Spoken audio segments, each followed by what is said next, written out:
Hi guys, thanks for joining me. It is Champions League week again. It seems to have come around way too quickly. Arsenal will be hosting Olympiacos on Wednesday night, 8 p.m. And yeah, it's very early days. You know, we've got this new Champions League system where, of course, the top 8 go through into the next rounds, blah, blah, blah. And yeah, Arsenal won their last game, so they'll be looking for 3 points against Olympiacos. Now, let's have a look at the team that Arteta played versus Newcastle, and let's see if this is a team that should start again against Olympiacos, in my opinion. So we know who's going to be in goal. It's always Raya. And then Timber played on that right fullback position. Now, Timber was absolutely fantastic against Newcastle. The guy runs like crazy, runs creating opportunities, getting crosses, overlapping. Really, really impressive physique, very impressive fitness. And I'm sure he's going to be starting. I mean, it's possible Ben White might get a look in, but I don't see why you're going to disrupt a system just for a game. I think it's better to continue, in my opinion. Now, Mosquera started against Newcastle, and at halftime, he was replaced by Saliba.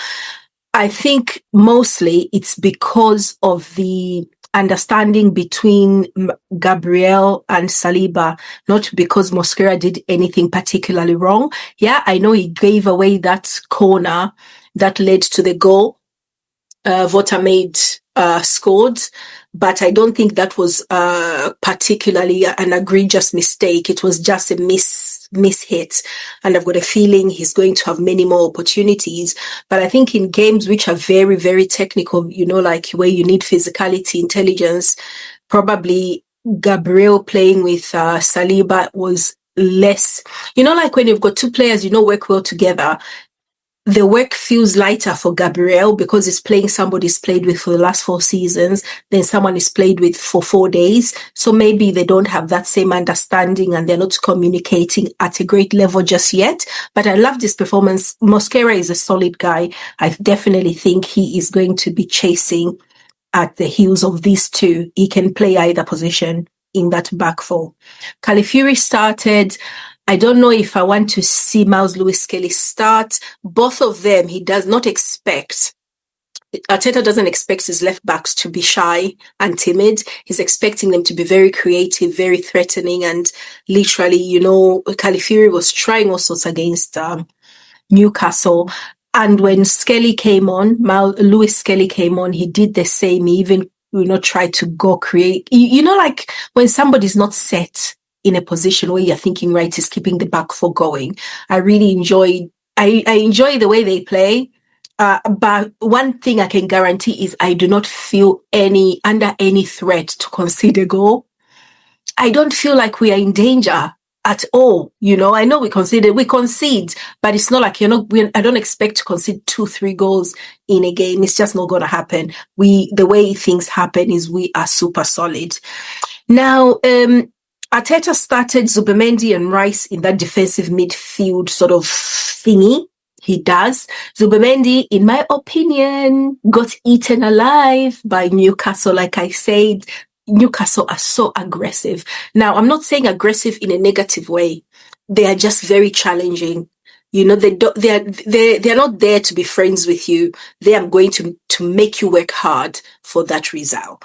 So Zubimendi, I think, right decision to take him off in the end, because I did see, you know, like he put in a chip into the box, which gave Gyökeres an opportunity to score, and it ended up like, I think was it Gyökeres?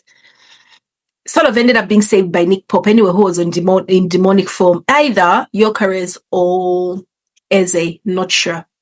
But yeah, he had decent opportunities, but you want somebody who can take, you know, like support the back four so that Declan Rice can have much more influence attacking wise. And I think playing those two, Declan Rice is forced to support or forced to keep an eye to the back to make sure we're not conceding, because Arteta does not like loose goals. He hates it. So all the boys need to behave. And so far, you know what, Declan Rice, I think, has been doing that invisible job where you just have to take take one for the team, but I wanted him from the beginning of the season to have more influence attacking wise, get a few more goals. Have you noticed this season we haven't seen him have chances on goal as often as he did last? And we're not winning those free kicks near the goal where he can try and replicate the Real Madrid free kicks at the moment as well. We have had a few too many changes recently, so I'm not expecting everything to be like last season for obvious reasons. Now, the second line of the midfield, we had Saka, Eze, and Trossard. Before the match, I said, I don't know why he's starting Trossard. But you know what? I didn't mind him starting Trossard because you need to get Trossard in the rhythm of the game. You need to get him in the rhythm of the game. He had a great chance. Ball came off the post, and Trossard can score from a lot of positions. And he did too badly. I think we are looking at it more positively because we rescued, we actually got all 3 points in the end. Whereas in the game against Manchester City, it was so obvious that we needed something else in there to change things completely. Now, Arteta made some changes, took Saka off, Zubimendi off, Calafiori off, and the guys he brought on, Lewis Kelly, Odegaard, who else came on? I can't remember who the third. Merino came on. They changed every single thing. So whatever he did, and we played with so much fluidity. We never stopped trying to go for it. There was no fear of being beaten, so go for it, create some problems. And then up front, of course, Gyökeres. So I am thinking that Odegaard might start because Arteta likes him, although he doesn't need to start right now. I think when you're playing a team like in Olympiacos, Zubimendi will do a good enough job. I think that is a kind of game that he can thrive in. Whereas Newcastle, we knew what they were going to do to him. Honestly, we did, and they did it. But against someone like Olympiacos, probably not the highest standard, and they're not going to be kicking you for fun and trying to, demolish you completely. He should be fine. Should we start Martinelli instead of Trossard? Keep Trossard in there only because you want to keep him on side, because there'll be games around Christmas where we're going to need everyone fit and running. And Martinelli came on, had a little cameo where he was doing all right on that right. I think he replaced Saka and they stayed on that side. It wasn't so bad. It wasn't great, but you know what? It's a team effort. As long as the team wins, you all win. Gyökeres is up front. He is continuing to hold the ball up really well. I am not stressed about it at the moment. He's already got 3 goals this season. He needs more.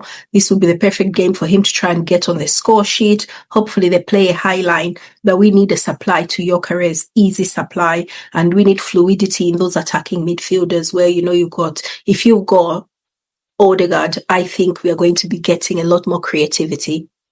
I can guarantee you.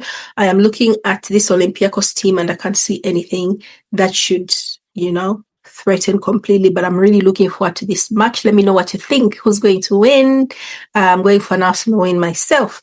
Right. Thank you so much for joining me on the Listo Talk Show. Don't forget to like and to subscribe and to share this video with anybody who you think might enjoy it. Right. Thank you so much, you guys, and I'll talk to you soon.